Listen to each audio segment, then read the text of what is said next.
اعوذ باللہ من الشیطان الرجیم بسم اللہ الرحمن الرحیم ومن یفعل ذلک عدوانا وظلما فسوف نصلیہ نارا وکان ذلک علی اللہ یسیرا۔ جو شخص ایسا کرے گا، ظلم و زیادتی کرے گا، قتل و خون ریزی کرے گا تو ہم اس کو جہنم میں ڈالیں گے، اور اللہ کے لیے یہ بہت ہی آسان ہے۔ اس آیت کو سمجھنے کے لیے ہم کو اس سے پہلے والی آیت جو سورہ نساء کی 29 آیت ہے اس کو تھوڑا سا دیکھنا پڑے گا تو زیادہ کلیئر ہو جائے گی آیت۔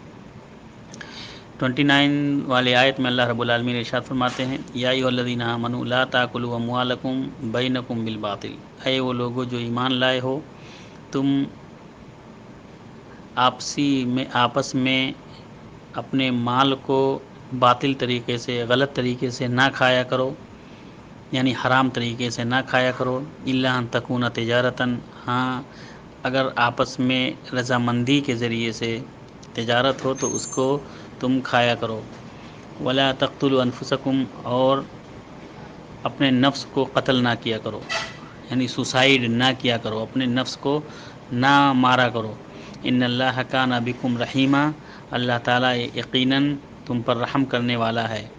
ومن یفعل ذلک عدوانا، اور اگر جو شخص یہ سب کام کرے گا سرکشی کرتے ہوئے، ظلم و زیادتی کرتے ہوئے اگر یہ کام کوئی کرے گا، فسوف نصلیہ نارا، تو ہم اس کو جہنم میں ڈال دیں گے۔